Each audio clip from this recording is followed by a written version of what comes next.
Hi, we're the Brights coming to you live from our studio kitchen. Welcome, welcome. Glad you're with us tonight. Yes, and we were just talking before we went live about how when we started doing these videos. So now we're on like number 28 or so, I think 28 or 29, and how much we've grown together just over the last several months of the stress that we used to be under when we first started doing these videos, trying to get everything going. It wasn't stress, it was Christian assertiveness. What? Christian assertive. Yeah. It was not fun, and so and there were times we were like, we're never doing these videos again, but you know, it was just one of those things we kept working through, and now it's actually fun, and now we are happy when we go on camera most of the time. We look forward to doing this. Yeah, we look forward to it. So before though, we looked forward to it until right before, and then it seemed like everything went haywire. Well, we're glad y'all are with us tonight because it's about scorekeeping in marriage, so I brought my pencil and my pad to start taking notes because I want to be able to keep score. So it's really interesting because we've talked a lot about not keeping score in marriage and about how that it's really detrimental to your marriage to keep score. And we used to keep score. Richard and I kept score whenever we first were together, and we used to keep a calendar of all the things that the other person either was doing wrong or how many times they were doing something that annoyed us. Or we actually kept score in our heads, and then we started keeping score on a calendar. And that was so funny because I thought I was the only one with the calendar. So one day I had to reveal to her, I said, I got to share something with you. No, and she goes, what? He did? No, he didn't say it all nice like that. He said, you know what? Let me show you how many times. Let me show you. That's kind of how it went. So I broke this calendar out and I showed her, and she goes, oh, that's okay. I've been keeping a calendar too. I've been keeping I was like, score. What? You've got a calendar? No. It only works when one of us has a calendar. So we always say that you absolutely should not keep score in marriage, negative score. You shouldn't be keeping score of what the person isn't doing, what the person or keeping a mental list of things that they're doing wrong. Every time they've hurt us, every time they've disappointed us, or maybe they've messed up something or overspent money or whatever it is, of keeping score of those things. But the kind of scorekeeping that we need to be doing in marriage, happy couples, I've actually done research, and it shows that happy couples actually keep score, but they keep positive score. So this isn't keep a negative score? No. Oh, I brought my pen and pencil for nothing? No. You should be keeping good score, though. Oh, that's right. Good score. So it says the research shows that if you keep hold grudges on your spouse, the things that make you unhappy, over time it will deteriorate your marriage and it will cripple your relationship. Time is in 15 minutes because I remember keeping score like that, and all I could do was just think about all the negative things that Sherry was doing, and then when something else would happen, another negative thing, I just add it to the list and just keep adding all the negative. And then before you know it, all we're doing is walking around keeping negative score over our spouse. And that's not going to end in something, too negative. And that's really good point, because what happens, it just starts to breed, like that negative starts to breed more negative, and then you're looking at your spouse through this negative lens all the time, because all you can think about are all the things that they're doing to hurt you, the things that they're doing wrong. Then you start to grow apart, and then people come to us and say, oh, I don't even love this person anymore, and because they're not even thinking of any good thing of how did you, when you first got together, what even interested you in that person, and now you can't even think of those things. All you're thinking about the grudges and things that make you unhappy. So when we started doing, I remember asking you, what is it about me? Name one good thing that you like about me. And she goes, you're breathing. Well, they said, I was all like, what? Well, they said to find one good positive thing that your spouse is doing, because when you're going through something really bad, when we were a bad season, it was hard to think of anything good. And so I was thinking, well, he's breathing. And sometimes that irritated me too. So must you chew your food that way? I'm like, well, I could swallow it whole, but I might choke. So happy couples actually keep score, but they do it differently. So they keep score about what they owe their spouse, not instead of you owe me. So when Richard and I used to keep score, it was always like, you owe me because I'm doing this and this and this. I'm watching your children. I'm taking care of all these things. It was just all these things that I was doing right, that I thought I was doing right, and things that he wasn't doing what I thought were right, or vice versa. And so we thought the other person owed us something. Yeah, right? yeah. Barbara, we miss you and James too, so can't wait for you guys to be back. Oh, Been praying for you Barbara. guys. It's a different Oh, it's different Barbara. You haven't been in class. Barbara. We haven't seen her either. I know. Both Barbaras haven't been in class. So you better come back because we miss you. And Roxana, I just saw she was on there too. So we miss Roxana too. So happy couples keep score. They're very aware of what their spouse is doing right. And if we really concentrate on that and start to look for the good, it's just kind of like they say, look for the, what was that exercise? Remember The Dave goal Willis is the end of did? the rainbow? No, the one that Oh. Dave Willis said, like, look for all the red chairs in the room, or look for all the blue, you do Oh the yeah, exercise. he said ask the for pink everything elephant. red. Look for everything red. Everything red. Look for everything red. You got 5 seconds. Stop. And then he goes, okay, point out all the blue in the room. And nobody knew any of the blue because everybody was looking at the red. So we were focusing in on The red. the red. I remember when But what's before funny I is met that you. room was full of blue chairs. Oh yeah, full of blue Full of blue chairs. chairs, but there were just a couple people that had on a red shirt, but that's what they remember. I never even noticed Mary Kay cars. Never until I met Sherry, and she is a Mary Kay. And then so she told me what Mary Kay cars were. Because I and had then, one. So because she had one, so it was about to get repoed, but she still had it. Hey, It the still first counted. two, I had 3. The first 2 did not get repoed. The first 2 I earned, and the third one I earned, but I didn't get. And so after that, though, I saw them all the time, all the Yes, time. right. But before that, never Never even saw saw it. it. So we could train ourselves to focus on the negative, good. and a lot of times we are taught to look at the negative because if we can find the negative, we can fix it. But that's not how we fit. Just beating people up over and over and over isn't the way that's going to get their attention. She never came to me and just pointed out all the negative, and I just go, sweetheart, thank you so much for Wow. exposing all of that to me. I appreciate I that. appreciate that. I didn't know that myself. I'm If you gonna be hadn't so told much better me, now. Yeah. if you hadn't pointed it out. It never works like that. So But what's really funny too is that now, years later, I've been out of Mary Kay for 15 years. I hardly ever see a pink Cadillac or a red Grand Am, and I know there's just as many out there, but we're not focusing on that anymore, so we don't seem to see it. So it's just a really good point about marriage and about our spouse and our relationship, about how we can focus on the good or focus on the negative. And so, for one thing, I have to say about Richard, because we used to do that. I told you we would always focus on the negative. We kept lists, we kept score, and it almost got us divorced. But we learned in one of the marriage classes several years ago that research actually showed that couples that keep good score have a higher rate of success of staying married long term and being actually happy in their marriage. And so when Richard, I think I have to give kudos to him first, because he really started. No, I'm going to give it to you first. You get kudos first. He started to point out the good in me. Even though we had a lot of conflict and a lot of things going on bad between us, he started focusing on the good things and the good things that were making us work together as a team. It's easy to take each other for granted. I mean, it really is, So there's certain things that you're really good at, like you do the laundry, you do stuff that you're used to doing. You load the dishwasher, I unload the dishwasher, I do the lawn, you make the bed.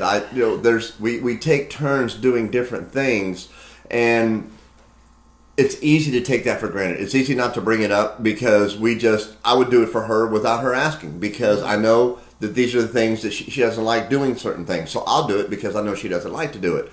But sometimes I just have to say, you know what, thank you for doing this, thank you for doing that, and be conscious of what she's doing to do positive reinforcement. And it's not like we're trying to train each other, but man, we like words of affirmation. I function better when my wife is telling me, baby, thank you for doing this, or you know what, I really appreciate the other day when you did this. And when we do that, I'm like, wow, it means something. Well, when you become very aware of what they're doing right and what your partner is doing to support the family. And so we talk. I mean, I think about, Richard tells it to me all the time. Wow, I'm out here working, doing all this stuff, and you're keeping all these things going. You're keeping all the balls in the air. I want to make it to where when I can do the part that I can do. I can't do the things that he does. Those are his strengths. I can't go out there and do what he does. He could probably do the things that I do, but I know that I physically can't do a lot of the things that he he does. And so I try to make life as easy as I can for him and focus on the things. So we're spending time trying to serve one another, and everybody's still getting their needs met. That's good, baby. It's kind of, I heard Shantae Feldhahn, I'm not sure how you say her name. She said one time, a good marriage is like paddling a canoe. When it starts to tip one way, the other partner Panics and jumps. There's a lot of times we almost jumped. If you've never paddled in a canoe, oh my gosh, it's scary. Because I mean, if you just tilt a little bit, that thing wants to go, man. But in a good marriage, if you guys are working together, when that starts to tilt, then the other spouse tilts it back and keeps you balanced. And so when one starts to maybe get off track and not seeing the good, maybe you can be the one who starts to see the good, and then to point out that good and to tell that person. Because sometimes I think with Richard, he just needed that encouragement to.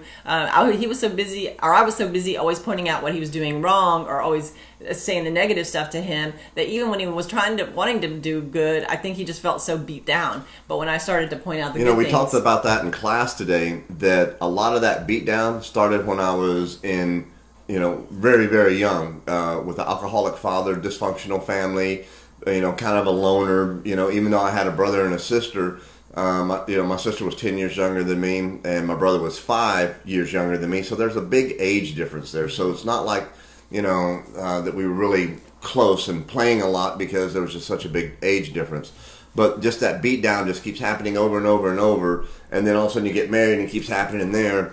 So you're kind of used to just having that wall up, and you're not used to sharing information and all that. And so you just keep everything, in. So, I mean, that's what I was dealing with. And so thank then you when I was putting all that on you, right, negative, it was just more. To You're gonna keep piling it on. I'm used to it, But and we never seemed to get past anything and get to a good point. It just seems like we just got worse and worse. And it was like, I don't even love him anymore. I don't even like her anymore. And because all we could do was think about everything negative the other person was doing. But when you keep positive and go the other way, you won't even have to worry about it. It will happen on its own. It will happen organically. When you keep good score. Naturally, two things are going to happen. One is gratitude. You're going to have, generosity and gratitude, I guess. Yeah. But you're going to start doing when you start doing nice things for the other person without getting anything in return, it just kind of breeds. Just like earlier we were saying, when you do negative and you keep score, it just starts to breed more negative. When you start to do nice things for each other, it starts to breed more nice things. And you start to do things, and it's not like, well, you haven't, I did this for you, what do you do for me? Or what have you done for me lately? You're just doing it because you love your spouse and you want to do good. Am I shaking? Yeah. Yeah. But your marriage will start to flourish when you have the opportunity to serve. And one time in our marriage class years ago, Ron used to always say, if I am serving my spouse and I am meeting all of his needs, and if Richard is doing his best to meet my needs, everybody's needs are getting met. So we're so busy trying to get that other person to meet my needs, or you're not meeting my needs, or he's not meeting, or vice versa. Instead, why don't we turn it around, and instead of pointing a finger, what if we started meeting each other's needs? It's kind of like I said one time before. It's trying to scratch your own back. You're like, oh, it feels good when you scratch your back, but when somebody else scratches your back, why does that just feel? It's like trying to give yourself a massage. Well, you could do it; it feels okay, but man, when somebody else does it, it's awesome. So if we start to serve one another, it just starts to breed that generosity, and it turns the tide of the battle turns. You were going to say something. God, I forgot too. It was good. It was like the 80-20. It'll come back. Yeah. So the second thing that happens when we start to focus on each other and keep good score on the positive things the other person is doing, is that we naturally will start getting that need for grace. I know what I was going to say. I was going to say that we cannot meet 100% of our spouse's needs. Okay, she cannot meet 100% of my needs. We use the 80-20 rule. She can meet 80% of my needs. God has to manage the other 20%. And don't get focused on that 20, because I've seen so many marriages fail because we take our eye off the 80% of the good that our spouse is doing, and we focus on the 20% of the negative that our spouse is doing, and that negative just continues to breed and spread more negative. That's good. And we heard one time a story about a guy who was married. He wasn't very happy.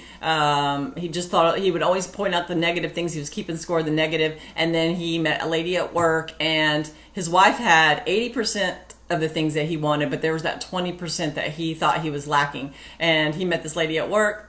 She had the 20%. Man, that 20% was what he was just focusing on that his wife didn't have. And all of a sudden this lady comes around and she's got that 20%. And for a while it was awesome. He left his wife. Yep, left his wife. Until he started to realize that all she had was the 20% and his wife had the 80%. Yeah. So again, it's that same principle of focus. What are we focusing on? So number two, that what naturally will happen is our need for grace. How much grace does our spouse have to have for us? Think about that. I think about all the times that Richard has had grace with me and loved me when I was not lovable. One of the things we heard in our marriage class years ago, and we ask people to ask themselves this, we ask ourselves sometimes is, am I a joy to be married to? I am. Oh, wait. Yes, you are now. But that's pretty good. But, ask yourself, am I a joy to be married to? Am I hard to be married to? What's it like being married to me? It's a blessing being married. Well, yeah, but there are times when some days it's not, and there's some, hot minutes that it's not. But the grace that he extends to me, even when I'm not lovable, that he loves me unconditionally, and the same grace that I extend to him whenever he's not doing what I think he's supposed to be doing. It all started back when you were the first one to extend the olive branch, so to speak, with grace and mercy and forgiveness and all of the things that nobody had ever done that with me before. And that's what got me to start focusing on, wow, she really does care about me and care about our family. And, we just started doing things differently, and then kept doing the same thing over and over and over, getting the same results, wanting something different to happen, Well, I think it's easier to have grace when we realize and we experience, first of all, the love that God gives us, that grace of being loved in spite of all of our difficulties, in spite of all of our imperfections. That's how God loves us. Yeah. And then when our spouse, we see him start to love us and have grace with us with the things that aren't fun to be married to or aren't. There are some things, we've been together 16 years, and a lot of things we've worked through, but there are some things that are still irritating, that still happen. There's things that I do that still irritate him. It's not like we're walking around on some little cloud all the time. We're way further than we used to be, but there are some things that we hear couples married 40 or 50 years that they still get irritated by. They're just little quirks in your personality, but we can't focus on those things. We need to focus on the that's because sometimes when you hear that, you can get discouraged going, wait a minute, you've been married 45 years and you're still working through issues. You would think that you would have it already figured out. But it shows me that, hey, we can live married and live up to 45 years in this marriage and still be working on things. So there's still hope for us, So we don't, at year 16, 20, you don't give up, because we know couples that have been married into their 40, 45, 50 years that are still working on things. And I think that's healthy, because we always change. Life changes. Everything changes, Yeah. So our message tonight is to keep score, but to keep good score. To stop keeping score about the negative things. To stop. Maybe just try to do something different. If you're, maybe this will steer you in the right direction. Even if you're in a good season, it just kind of keeps you in a good direction. Maybe you're already doing this. But maybe you're in a bad season right now. You just can't figure out how to get back on track. Let's try something new. The definition of insanity. Stop putting each other down. Yeah. Stop putting each other down. Stop pointing out everything the other person's doing wrong. Oh my gosh, that is that's the crazy cycle. Yeah. And once you get on, you're on, and it's hard to jump off because you're going so fast. It's like it's hard to get off the crazy cycle. And it's easy to, when you start to focus on the good things, you'll be surprised. Again, just like the negative breeds negative, the good starts to breed good and the positive. And you start thinking about, sometimes when I'm, just the other day I was doing a bunch of laundry, and it's easy to think, oh, he doesn't even know I'm here doing all this laundry and doing all this. But you know what? He's out working. He's out doing what he can do, and he's got a long day. He's got a hard day. I need to be put myself in his shoes. He puts himself in my shoes, and we realize, man, together we're a pretty good team. And he's really good about saying, babe, you're doing this, you're doing that. I appreciate the way you're keeping the balls in the air, and you're calling all these people, and he'll call me and say, hey, have you talked to encourage my wife. Yeah. I want to encourage her. I want to build her up. I want to lift her. If she does something negative, I don't want to be like, oh, and then when you end that. What's that going to accomplish? Nothing. Absolutely nothing other than keep y'all in turmoil and keep y'all in dysfunction and keep y'all in strife. And as long as there's strife and dysfunction and turmoil in your marriage, you're not going to be able to hear from God. God doesn't work in that atmosphere. He needs peace, calm, quietness, alone, chill time, prayer time. He needs y'all to be on the same accord, to be unified, right? Because 2 will put to flight 10,000, or 1 will put to flight 1,000. So how strong do you want to be? Man, if you want everything that God has called for you, man, you guys have to be unified. You have to be unified. And it doesn't mean that you don't talk about the things that need to be talked about. Y'all, if you watch most of our videos, we're always talking about we need to get to the root of things. We need to talk about things. But what if you're in a place where it's just hard to talk about anything because so much hurt, there's just so much pain, and everything's so touchy? Maybe if you get to a point to where there's some good and it feels positive and then that love comes back, then you can deal with things. There's one thing we learned, just a quick exercise that we heard a long time ago, and that is, we talk about a lot in these videos, but that is sharing withholds. So, but it's way easier to point out something that somebody did that hurt you, that you maybe held in and you didn't say anything right then. It's way easier to tell somebody something that they did whenever you've told them 5 good things that they've done right. It's way easier to sandwich in something that's hurt you. And or that's how they say you. to do it. Say something positive. Hey, thank you the other day for loading the dishwasher and getting all the dishes put up. But when you left the car on empty when I came to get it, it kind of stressed me out because I had a place to go to. So just let me know if I need to get gas so that way, the cars are always full. And then also Just thank so y'all you for know. doing all the laundry. That was not me. That Just so we're gonna say. That did not happen. That did not happen. That was Richard role reversal. saying it, but that's exactly how he did it to me. But see, you know what? I used to get upset about that stuff, but we don't. That kind of stuff just doesn't bother. But it still bothers me. But we have so much good. It's not the thing I focus on. Then I'm angry, thinking he doesn't love me and all that, because I know that he's got goodwill toward me and that he's doing a lot of positive things. So how can we start focusing on the positive instead of the negative? Number 1, start being nice to each other. Just speak kindly to one another, even in disagreement. Let's grow edify, up. let's edify each other. Are the words that are coming out building up my marriage, or is it tearing it down? And just start pointing out, start saying those little things to them. I mean, sometimes I think it's goofy when I go, thank you for unloading the dishwasher, because I used to think nobody ever thanked me for unloading the dishwasher. I mean, that's how my little my mind would be talking this little voice. But the more I started to say those things to him and to build him up, the more he started to come around. It's contagious, man. It's contagious because it's like it feels good, and I know how I feel. So, man, I want to return the favor. So it's the little things. We want to focus on what they're doing right, not what they're doing wrong, and that's the message tonight. So we want you to keep score in marriage, but we want you to keep good score. And we want you to hit the share button. We want you to hit the yes, share our videos if you don't mind. That we would really appreciate it if you share the video on your Facebook page, or if you have a group that you belong to that you think that they might want to hear some marriage stuff, some marriage tips. Tell we'd them appreciate about us. Yeah, just share it on their page. We also are putting these videos on YouTube, so if you guys could subscribe, all of our stuff is The Real Brights, or The Real Brights on Instagram, The Real Brights on Facebook, The Real Brights on YouTube. What else? That's it. You look beautiful tonight. Thank you. It's the lighting. So thank you. Are you doing something positive? Are you saying Yes. positive?